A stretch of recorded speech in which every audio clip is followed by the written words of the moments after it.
तो आज इस वीडियो के माध्यम से जो मैं कुछ फ़ोटोग्राफ आपके साथ शेयर करने जा रहा हूँ, ये फ़ोटोग्राफ हैं 4 दिन के 2 छोटे-छोटे ट्रैकिंग प्रोग्राम के, जिसको ऑर्गेनाइज़ किया था हमारी मेरठ की संस्था एसोसिएशन फॉर एडवेंचर एक्टिविटीज़ ने मई 1984 में। हमारी संस्था ने ये प्रोग्राम स्टूडेंट्स के लिए किया था। इस प्रोग्राम में 3 स्कूल शामिल हुए थे, 2 गर्ल्स स्कूल थे और एक स्कूल को एजुकेशन से संबंधित था। ये तीनों स्कूलों के बच्चे मिलकर लगभग 55 से 60 के करीब थे, जिनमें पहला स्कूल था रघुनाथ गर्ल्स इंटर कॉलेज, दूसरा स्कूल था दुर्गाबाड़ी गर्ल्स इंटर कॉलेज और तीसरा स्कूल था saint Joseph senior secondary school. इसके लिए एक बस हमने हायर की थी बड़ी, जिसके ज़रिए हम लोग सीधे स्वर्गाश्रम गए और सबसे पहले हमने एकोमोडेशन लिया बाबा काली कमली वाले की धर्मशाला में। और उसके बाद सबने भोजन किया और भोजन करने के बाद सब लोग स्वर्ग आश्रम से थोड़ा आगे की तरफ नीलकंठ की तरफ चले और ये जो फोटोग्राफ आप देख रहे हैं यहाँ तक पहुँच गए। ये जो जगह है यहाँ पर भी जो गंगा नदी है इसकी एक छोटी सी धारा बहकर आई हुई है, थोड़ा सा हट कर आई हुई है, स्प्लिट होकर आई हुई है। और यहाँ पर सब लोग आराम से बैठ पाए। इतना पानी था यहाँ पे जिससे इसमें डूब ना सके और पानी इतना भी था जिसमें सब बैठकर आनंद ले सके, अपने पैर डुबो सकें, फोटो खिंचा सकें, गंगा को अपने भीतर में महसूस कर सकें, प्रकृति के साथ जुड़ सकें। यहाँ पर लगभग बच्चे कम से कम 1.5 से 2 घंटे के करीब रहे होंगे और सब लोग आनंदित थे। इनमें से बहुत सारे ऐसे बच्चे थे जो पहली बार ऐसे स्थान पर आए थे। हालांकि कुछ बच्चे ऐसे भी रहे होंगे जो पहले अपने पेरेंट्स के साथ आए होंगे, लेकिन इस लेवल का जो एक एक्सपोजर होता है वो अलग ही होता है, क्योंकि ट्रैकिंग प्रोग्राम के दौरान जो एक टेम्परामेंट भीतर में होता है वो एक डिफरेंट होता है। पेरेंट्स के साथ आप जब कहीं जाते हैं तो उसमें एक डिफरेंट एटीट्यूड होता है, लेकिन जब आप अपने फ्रेंड्स के साथ में एक बड़े ग्रुप में जाते हैं तो फीलिंग बिल्कुल ही अलग हो जाती है। आप देख सकते हैं पीछे इन फोटोग्राफ्स में कि नदी थोड़ी सी शैलो है लेकिन काफ़ी सुंदर है। अब इतने साल पहले की चीज़ें मुझे थोड़ी थोड़ी याद आ रही हैं। लगभग 40 साल पहले का समय है लगभग, अब से ऑलमोस्ट। लेकिन जब आप स्मृति के तालाब में छलांग लगाते हैं, थोड़ा गहरे उतरने लगते हैं, तो आपको बहुत सी चीज़ें स्मरण होना शुरू हो जाती हैं।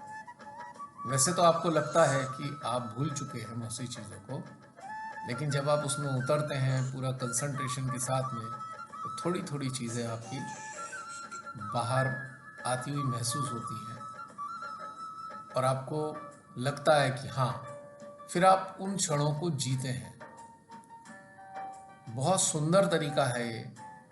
भूतकाल के अच्छे क्षणों को जरूर जीना चाहिए, बार बार जीना चाहिए। ये भूतकाल के क्षण आपको तरोताज़ा रखते हैं। ये फ्रेग्रेंस जैसे है जो वर्तमान को आनंदित कर देती है। हाँ, भूतकाल में डूब नहीं जाना चाहिए, अटैच नहीं होना चाहिए, फिर समस्या आ जाती है। अब ये जो फोटो है ये बाबा काली कमली वाली धर्मशाला के बड़े हॉल का है, जहाँ पर सब लोग एकोमोडेट हुए। और ये जो टाइम है ये कैंप फायर का टाइम चल रहा है और ये कैंप फायर जो था लगभग शायद 1-1.5 बजे तक चला था। सबको रिक्वेस्ट किया हमने कि भाई सो जाओ, लेट हो जाओगे, काफ़ी परेशानी होगी, अगले दिन सुबह उठ के लंबा ट्रैक करना है। लेकिन कोई भी सोने को तैयार नहीं था। तो ये जो फोटो देख रहे हैं हमारे जो हंस रहे हैं, ये हमारे सेक्रेटरी साहब हैं क्लब के, चंद्रशेखर जी। ये भी बहुत कुछ सुनाया करते थे, बड़ी अच्छी अच्छी चीज़ें इनके पास सुनाने की हुआ करती थी। खैर, बहुत आनंददायी टाइम भी था, वो भी बहुत मज़ा आ रहा था सबको। काफ़ी सारे बच्चों ने इसमें पार्टिसिपेट किया। किसी ने कविता सुनाई, किसी ने अपनी फीलिंग सुनाई, किसी ने गाना सुनाया।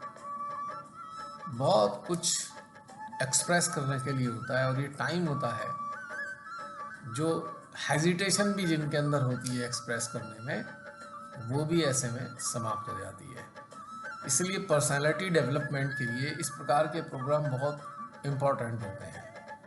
और एडवेंचर का फील्ड तो लाजवाब है, इसमें तो पूरा ट्रांसफॉर्मेशन हो जाता है। जो भी इंसान एडवेंचर के फील्ड से जुड़ता है, माउंटेन से जुड़ता है, हिमालय से जुड़ता है, ट्रैकिंग से जुड़ता है, माउंटेनिंग से जुड़ता है, उसके अंदर 100% ट्रांसफॉर्मेशन होता है, स्ट्रेंथ महसूस होती है, डिटैचमेंट आता है, और डिटैचमेंट आने के कारण बहुत अच्छे से लाइफ जी पाता है। अब ये नीलकंठ ट्रैक का फोटो है। सुबह सुबह हम लोग निकल गए थे 7 साढ़े 7 बजे के करीब, क्योंकि काफ़ी लंबा ट्रैक है ये। स्वर्ग आश्रम से नीलकंठ का ट्रैक लगभग 21 किलोमीटर का है, इसीलिए इसमें लगभग 6 घंटे के करीब का टाइम लगा था। 5 से लेकर 6 घंटे में सारे लोग वहाँ पहुँच गए थे नीलकंठ पे। तो ये बीच में जगह आती है, उसमें फ़ोटो लिया गया है। चंद्रशेखर जी हैं, उनकी पीठ पर बच्चा है और भाभी है, यानी कि उनकी मिसेज है।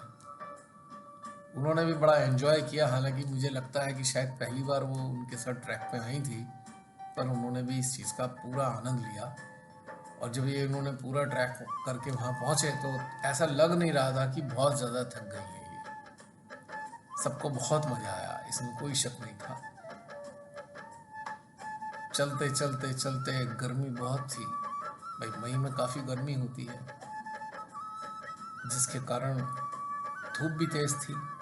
तो काफ़ी चलने के बाद में थोड़ा सा ब्रेक लिया यहाँ पे सारे बच्चों ने। 10-15 मिनट पेड़ों की छांव में आराम से बैठे। ये क्षेत्र हाथियों के लिए बड़ा फेमस है।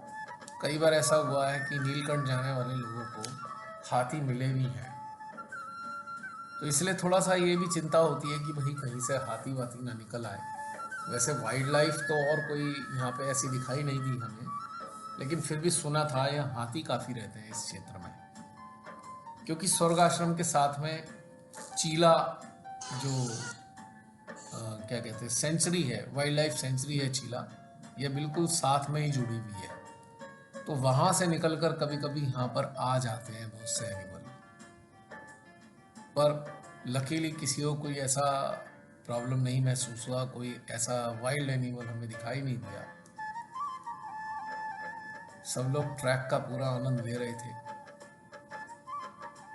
और कमाल की बात ये थी कि इतना लंबा ट्रैक था, लेकिन सब में इतना उत्साह बना हुआ था। किसी को इस बात की चिंता ही नहीं हो रही थी कि इतना लंबा ट्रैक है, कैसे करेंगे। अब इनमें से ऐसे बहुत से बच्चे रहे होंगे जो पूरे दिन में शायद 1 किलोमीटर भी ना चलते हो। इतना लंबा ट्रैक करना तो उनके लिए एक सपने जैसा था। लेकिन फिर भी सबके साथ बच्चों ने इतना लंबा ट्रैक किया, और हमने देखा कि कोई बच्चा परेशान भी नहीं हुआ था। ऐसा होता है ना, कई बार बहुत से बच्चे होते हैं बहुत परेशान हो जाते हैं, फिर उनको किसी तरीके से संभालना पड़ता है। लेकिन हमें ऐसा कोई मौका नहीं आया जिसमें उन्हें हमें संभालना पड़ा हो।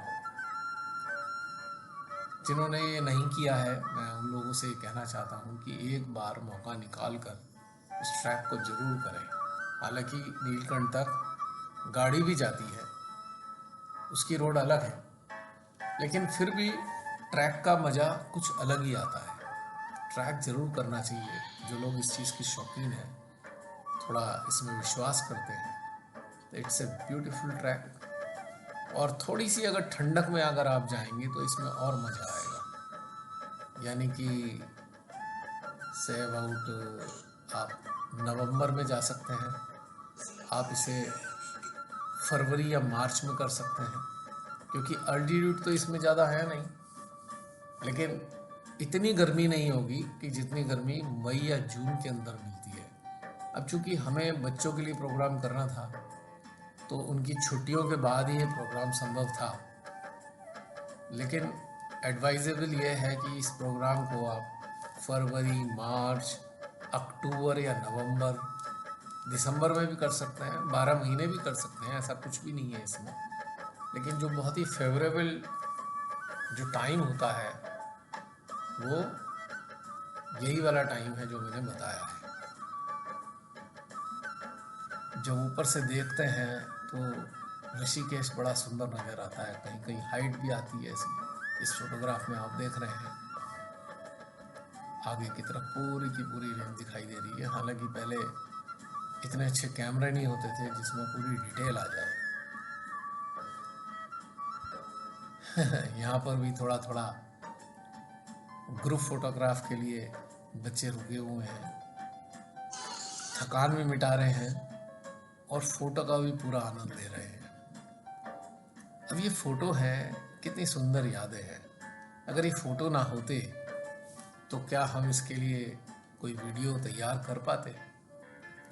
कहीं भी कोई जाए कुछ फोटो जरूर रखने चाहिए। अच्छी यादें इंसान की जिंदगी में उसका हौसला बढ़ाती हैं, और जो जीवन जीने के प्रति जो जीवंतता है वो इन फोटोग्राफ्स के जरिए आप दोबारा उसे जी लेते हैं।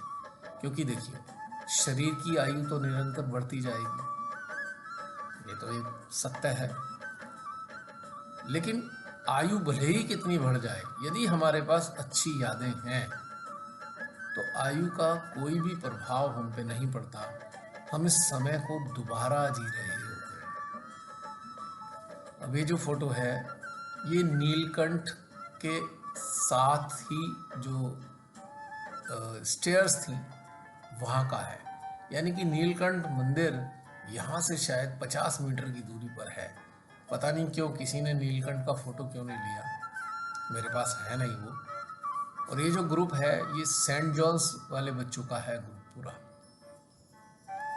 उन्होंने कहा था कि हमें हमारे स्कूल का एक अलग ग्रुप हमें चाहिए, ग्रुप फोटो। तो हमने एक उनके लिए फ़ोटो खींचा, क्योंकि अपने स्कूल में उन्हें लगाना होगा। पता नहीं क्यों नहीं है नीलकंठ का फ़ोटो हमारे पास। इतने ही फ़ोटो थे जो इसमें मैंने डाले हुए हैं। 2 दिन पूरे बिताने के बाद तीसरे दिन हमारा चलना हुआ अब राजपुर की तरफ, यानी कि ऋषिकेश से, स्वर्ग आश्रम से देहरादून गए और देहरादून से हम राजपुर गए। वहाँ पर हमारी बस खड़ी हुई, थोड़ा बीच में बच्चों ने थोड़ा रेस्ट किया, कोई रिफ़्रेशमेंट वगैरह लिया बीच में किसी रेस्टोरेंट वगैरह में, और उसके बाद हम चल दिए राजपुर की तरफ। और वहाँ पे पैक लंच दिया सबको, और पैक लंच देने के बाद हमारा ट्रैक शुरू होता है राजपुर टू मसूरी, जो लगभग 12 किलोमीटर का है। लेकिन इस 12 किलोमीटर में कमाल की बात यह है, हम लगभग 4150 फीट के करीब हम क्लाइंब करते हैं।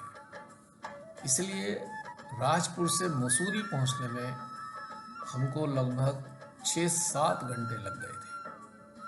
स्टीपनेस काफ़ी थी और चूँकि गर्मी भी थी तो इसलिए थोड़ा सा टफ लगा रहा होगा सबको, लेकिन मज़ा आया।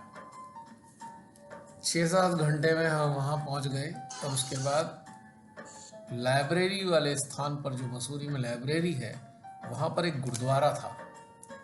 गुरुद्वारे में हमने एकोमोडेशन का अरेंजमेंट किया बच्चों की। उस दिन सब लोग वहाँ रुके, रात को माल रोड पर घूमे, सबने मस्ती मारी। और उसके बाद अगले दिन का जो प्रोग्राम था हमारा, वो था केम्प्टी फॉल्स का, जो लगभग मसूरी से 35 किलोमीटर दूर पड़ता है। और केम्प्टी फॉल्स से हमने सीधा अपने शहर वापस आना था, मेरठ शहर रिटर्न। तो ये देखिए कितने सारे बच्चे यहाँ पर ग्रुप फोटो करा रहे हैं केम्प्टी फॉल्स के सामने। चाहे कुछ भी हो, केम्प्टी फॉल्स पे बहुत मज़ा आता है, क्योंकि मसूरी के नज़दीक है, लगभग 30-35 किलोमीटर दूर। यदि कोई मसूरी जाता है तो 1.5 घंटे की ड्राइव है केम्प्टी फॉल की हार्डली। चाहे बस से जाएं, चाहे अपनी गाड़ी से जाएं, और सड़क से लगभग मैं समझता हूँ 250-300 फीट नीचे उतरना पड़ता है इसके लिए, इस प्लेटफॉर्म पर जाने के लिए जहाँ पे ये पानी गिर रहा है। बहुत से लोग यहाँ पर स्नान भी करते हैं, क्योंकि जहाँ ये लोग खड़े हैं इसके ठीक पीछे एक छोटा सा कुंड बना हुआ है, क्योंकि पानी के गिरने के कारण थोड़ी गहराई बन गई है यहाँ पे। काफ़ी ऊपर से पानी गिरता हुआ आता है यहाँ पे, तो उसके प्रेशर से नीचे थोड़ा गड्ढा हो गया है। तो बहुत से लोग इसमें स्नान भी करते हैं, मज़ा लेते हैं वहाँ पे शीतलता का इसकी। कुल मिला के ये प्रोग्राम बच्चों के लिए बहुत अच्छा था और हम लोग भी बहुत पसंद थे। सारे बच्चों ने जब बाद में अपने रिव्यूज़ दिए तो बहुत ही अच्छा लग रहा था। सारे बच्चों ने बस के अंदर ही डिमांड करनी शुरू कर दी थी वापसी में कि हमें एक और प्रोग्राम पे आप ले चलें। तो हमारे जो वॉलंटियर्स थे 7-8 जने गए थे हमारे क्लब से, हमारी एसोसिएशन से। हम लोगों ने भी कहा ठीक है, हम लोग दोबारा कोई प्रोग्राम ऑर्गेनाइज करने का प्रयास करेंगे। तो इसलिए एक प्रकार से बहुत ही सक्सेसफुल प्रोग्राम रहा हमारी एसोसिएशन के लिए भी, बच्चों के लिए भी। इन बच्चों के साथ में स्कूल्स के टीचर भी आए हुए थे, उन्होंने अपने स्कूल में जाकर फीडबैक दिया। तो प्रिंसिपल वगैरह को और जो उनका एडमिनिस्ट्रेशन था उनको भी अच्छा लगा।